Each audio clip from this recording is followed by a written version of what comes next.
Hey, welcome to 23 Degrees Sideways. I guess today we're doing coffee number 10, coffee number 11. I don't even have a count. I need to get onto the laptop with some good internet access and actually do all my editing. That's actually something we're going to talk about a little bit today is internet access and the liveaboard lifestyle. Costs, and what it costs and why you might want to do something. We're also going to talk a little bit more about systems and cruising versus racing.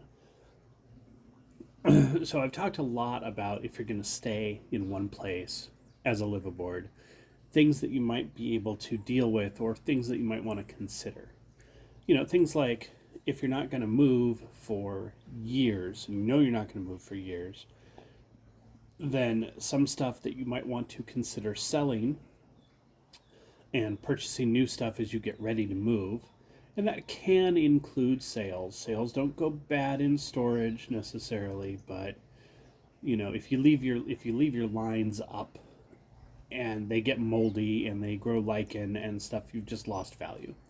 Lines are expensive and you're going to have to replace them if you don't move for 5 or 6 or 8 years.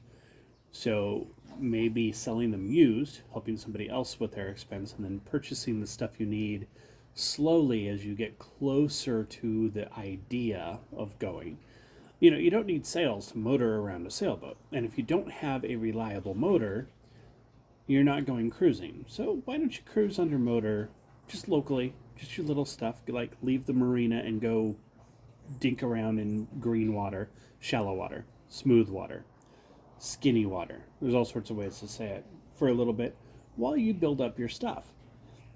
This is one of those areas where a hank on, what they call a hank on jib instead of a roller furling, is actually really nice. You can leave a roller furling up for a couple years and it won't kill itself if you fluff it out periodically and you have good UV control and you spray the fabric, the UV control fabric, this umbrella on the edge of the sail periodically. You can probably, you can let it sit for a while. But if you have a hank on jib, then, it's really easy to just grab some used sail later and you have a jib. Mainsails are a little bit more finicky. And this is all details that sailing people know. Like your jib doesn't have to fit your boat, it just has to fit your forestay length. If you've got a 37-foot forestay length and you get a 33-foot jib, you're doing fine. There's no issues. You might want to raise the jib a little bit where it attaches at the bottom of the boat so that you can see under it better. It's fine.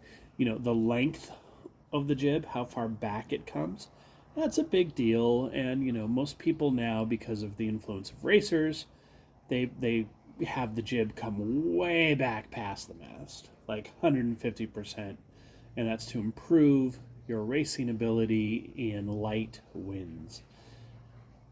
And that's fine, except that if you're cruising, you may not care so much, and a 90 or 95% jib that you don't have to mess with when you're tacking might be nicer. You can even build a self-tacking jib or boom a jib or something. There's all sorts of things you can do to make it more efficient if it's not so long. All of that's details. And it's important details. We've talked about this, like if you're going to stay for a while or if you're going to stay forever, maybe the boat that you live on isn't the boat to go cruising on, but it's cheap and you can work on the boat that you're going to cruise on. Take the engines out of the Carver 32 and let it be. Stuff like that. Selling engine parts is always a great way to make a little money and keep some crappy stuff off your boat. All right, moving on. If you're doing a liveaboard lifestyle where going is part of the deal. Even if you live in a marina in a slip, the idea that you go once a week, once a month, maybe 2 weeks out of every couple of months, you go. Day sail, cruising sail, weekend sail, go anchor out 10 miles away. That's great. different. You're working with a different setup, a different idea, a different mentality at that point, and that is that you have to be able to move at any moment in time. That's great, but are you a racer or are you a cruiser? Living aboard. How do I address this? Things work into your consciousness, or the consciousness of an area, a theme, a topic, a zeitgeist, a subclass of society, or whatever. Things work in there and they influence and affect how you feel about everything in that field. With sailboats, everything has been affected by racing. Now, there are, of course, positives to that. We have much better sailboats than we used to have. You know, you can go pretty fast with just 5 knots of wind if you've got the right rig and everything, and low windage and everything. It's pretty cool. But you can still go even if you get rid of a bunch of the racing enhancements, because the rigs are more efficient. The lines stretch less. The aluminum booms and masts are better. There's just all sorts of stuff that works better. So you don't necessarily have to have a 1 inch high tow rail that doesn't do you any good just because it saves on windage. You can go ahead and put on a reasonably effective, useful 5 inch bulwark. And we're talking about the edge of the deck, keeping stuff from rolling off your deck, keeping your toes from going off the deck, keeping your body from going off the deck. You know, kind of like a thing where your feet go, where your phone falls off and slides down the deck when it's windy, stuff like that. A bulwark, we call them tow rails now because they are so small, 1 to 2 inches on a lot of boats, that they don't do anything except tell you where your toes are, tell you when your toes come to the edge. On motor vessels, you'll see a lot of motor vessels still have some nod to a bulwark because they don't care about the windage so much. You know, and depending on what you're looking at, whether it's a trawler style or a bayline or speedboat style, whichever style you're looking at, sport fisher, your bulwarks may or may not be significant. You know, your side decks may or may not be usable. I've been on 42-foot motor vessels that had side decks that's going back and forth outside the boat that were only 6 inches wide. And they don't have lines, shrouds, anything to hang on to like a sailboat does. So that's just useless. It's decorative, or it's a place to put a sailboard, I guess, surfboard, whatever. But it's not useful to use. Anyway, the bulwarks catch your toes, catch your stuff. You know, when you go shopping, you put your grocery bags down on the boat. The bulwarks are there to keep stuff from spilling out. They're really useful things. And you can go ahead and just put bulwarks on your sailboat. You're going to lose some racing performance, but you're not going to lose the ability to go out for a sail. If you have a bimini, okay, everyone makes a nod to a bimini. It's a shade structure for your sailboat. Because they're temporary and because they fold up, all the racing-minded people say, okay, yes, you can have it. It affects your windage, it would affect your racing performance, but you can take it down, so we'll allow it. If it was permanent, they get crazy. Like if you go to the cruising forum, literally Cruisers Forum, every time you make a suggestion about making something more comfortable for cruising, a permanent shade structure, a hard dodger, a permanent dodger to keep yourself safe from the weather when you're sailing, a bunch of people will chime in and tell you that the only thing you're doing is slowing down your performance and making it harder to go to windward, and you might as well just sail a box with an umbrella. And that's not true. But it indicates how far the racing mentality has gone into sailboats, such that it's really hard to think about what you can or should or might be able to engineer onto a sailboat to make life more comfortable and to make it more usable as a liveaboard. Okay. I had one guy, I was talking about doing a hard top on the cockpit of the Tartan 34, and it's just like a bimini top, except that it's plywood and fiberglass, and it's hard. It's sturdy. You can mount some solar panels on top, but you can also use it as an attachment point for putting side protection on during storms. And it makes the cockpit usable 4 seasons out of the year. It's not just shade, but you can also protect it. When it's 25 degrees outside, it might be 40 degrees inside your cockpit. And that's cold. But that's, grilling cold, not freezing cold. It's chilly, but you can go out and enjoy a cup of coffee with a sweater. That kind of stuff matters. And because I suggested this guy came out and told me that if I didn't have an appropriate naval architect, and if I didn't do it on the right boat, and this was not the right boat because this is a sailboat and not a motor yacht, I'm going to die because the boat's going to sink and I'm going to starve to death on a dinghy and wash up on the shore in Canada. Literally, his opinion of what's going to happen if you put shade on your sailboat, because racing. This is how people's brains work. This is how you get kind of mucked up, and it infects all of us. The racing mentality affects and infects all of us. It affects how people think boats should look, sailboats should look. They no longer look like shippy, like little pilot houses and little stoves and little places where people can be comfortable while they're out in the cold weather fishing. They're not there for anything except sunny days and racing before having a beer. And the appearance, the look, you don't want that. And, everything you do on a boat is going to have an expense or a cost. So fixing all of that isn't to be taken lightly. You can find older boats that come from before the racing eras that have different designs, and you can try to refurbish them. And some of them will be fiberglass because some of the boats in the 1960s and 70s were still classic design concepts like Albergs and stuff.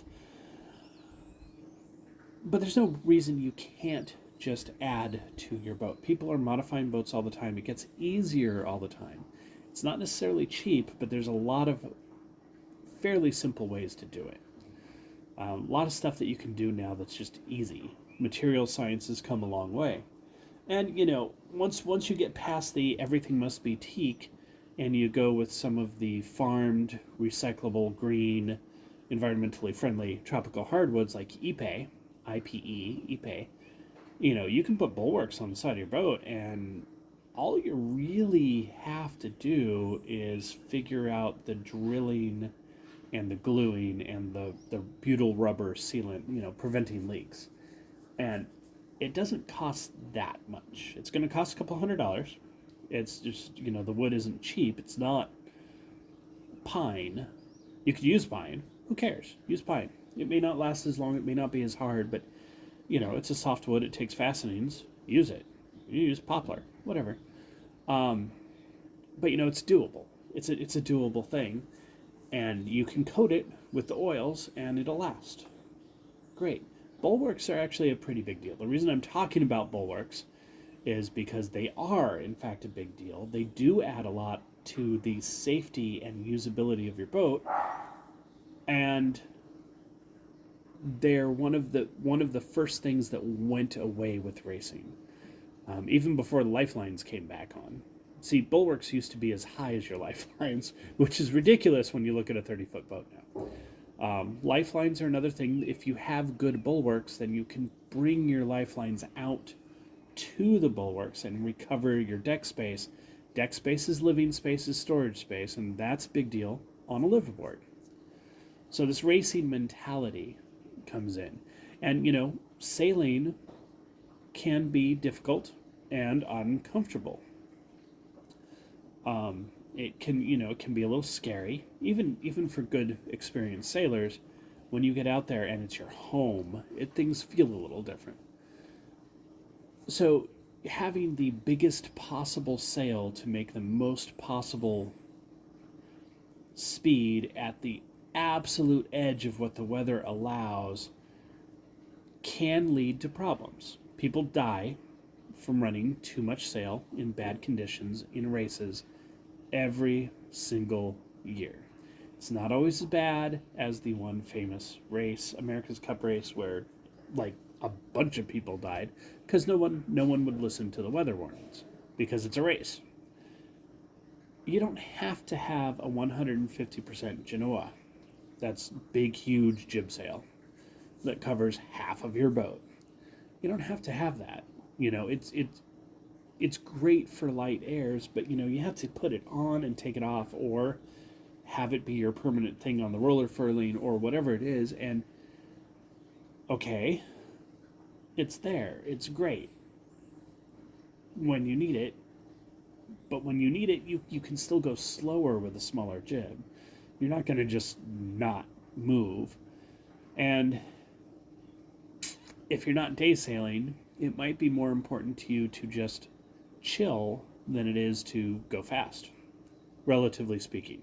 Sailboat terms, 5 knots. Oh no, 6 knots. If you're going 3 knots instead of 5 knots, oh well, you don't cruise on a schedule. If you do, you're going to be motoring 90% of the time anyway, because the wind isn't going to agree with you. You end up motor sailing, sail assisted motoring, and that's fine too. No problems with that. That's how you do the ICW. It's how you sail a lot, cruise a lot on the East Coast, because you can't wait for a favorable wind that's going to never come in the canal that's going through the Dismal Swamp. That's just not going to happen. You motor. Anyway, so instead of that 150 that is just horrible to try to handle in weather, you can just put a 110 or a 100 or a 90 on and run it, and you'll be fine. Roller furling is very common for the jib, so most people are going to use that. I use a hang-on on one of the boats. We have the day sailor, which is going to end up being a small coastal cruiser. It has hang-on, and that's great. I prefer that because, yes, I can run the 110. I probably am never going to put on the 150 without a crew, but it's great to have the 110 when you know what the weather is going to be and what the passage is going to be. It doesn't take up that much space to store. But just having a 90 on there in the bag all the time is pretty handy. And then if you start to get into weather, you can put on a storm jib pretty easily. You put it on early, you put it on before you need it, and you're good. Everything's fine. A reefing jib might work too. All sorts of options. Most people have a roller furling though. And if your roller furling is a 150, you really can't get it to work as a sail at 70%. The shape is going to be so wrong that it just doesn't actually work as a sail. It works as a sail in the same way an umbrella works as a sail. It doesn't work as a sail upwind very well.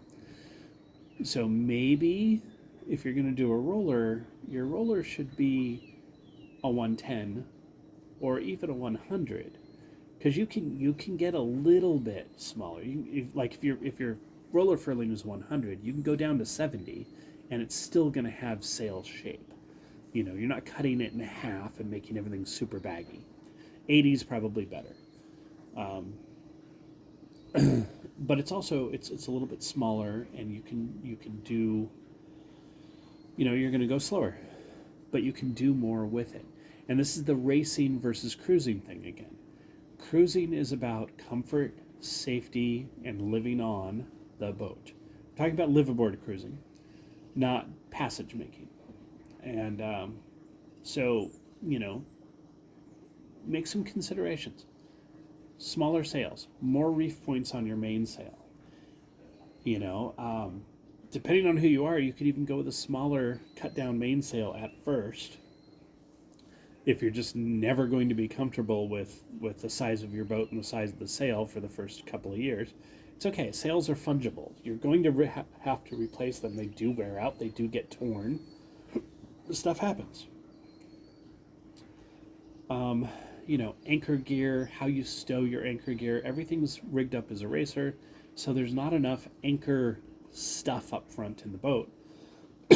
Not enough places to stand, not enough places to pull the anchor up, not enough places to put the anchor. Work on that. You're going to lose a little bit of windage. Wah. It's kind of like putting seats on your stern rail where you can sit up high when you're cruising and get some comfort and look around. People don't like that because it's windage. It's wind resistance. You can overdo it. You can absolutely overdo it. But consider what things are in the racing mentality that you don't actually need. What things you can fix without compromising too much. Cruisers sail downwind is kind of a saying, and it's mostly true. Cruisers sail downwind and motor upwind. And if you're cruising downwind for 10 hours, you want to be comfortable. So figure out what kind of stuff will work with that. Racing culture has gotten into things so much that you lose a lot of your comfort and your potential comfort and your living space comfort. That's just something to think about. And that brings me indirectly to Starlink, which I promised to talk about. And the thing about Starlink is that when you're living at a marina and you're never moving ever, you are tied into their internet system. And their internet system might be really good if you're in an urban area. A lot of marinas have basically the cheap commercial version of residential cable. So what you have is somewhere between 10 and 1,000 people using a cable connection. On the weekends, it gets busy, everyone shows up. So you need to consider if the internet is key to your work, you need to consider some things.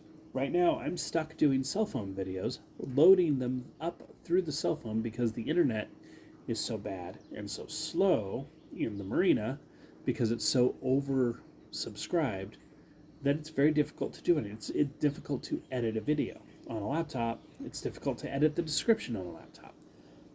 Depending on the state of the tide and the day of the week, I may not be able to do anything for 10 hours, like even load an email page on the laptop. So we're looking at Starlink, which is a lot of money. If you're trying to minimize your life costs, it's a lot of money. And I'd like you to think in terms of independent internet access, how much that might be worth to you, especially in terms of being able to reduce your cell phone plan to the absolute bare minimum, because if you have Starlink and you live on your boat, there's nothing you need a cell phone for except text messaging when you're off the boat, or voice calls if you like voice calls off the boat. So Starlink makes you a little more independent of outside infrastructure. It's kind of like the having the bathroom working on your boat versus relying on the marina for a bathroom. It just it's cost, it's project, something to do, but it makes you much more independent. And the might be worth it to you. Might be something to look at, whether you're van lifing, boat lifing, or whatever. Starlink has changed internet access for everybody in a lot of very good ways, and I will just suggest that you really look at it, even if you're at a marina, just because it gives you a point of independence. The marina's internet can be your plan B if Starlink is having issues, and that's fine. But maybe Starlink should be your plan A. It is an expense. It's a significant expense. It's not cheap for boat bums, for bohemian boat people. But you could probably pay for it by by donations, sharing it with a couple of your boat buddies on the docks on the weekends. I've got a neighbor who is going to be very happy when the Starlink gets installed for us, if we do it, because he'll be able to connect his remote camera to watch his boat when he's gone, because the internet at the marina is not good enough for the camera to stay connected. Now there's a thing, maybe you can share a little, whatever, offset the costs. Maybe you can do a little bit of online work and offset the costs that way. All sorts of things are possible, and that is all I have for coffee this morning. So enjoy your caffeine and your day, and stay sideways.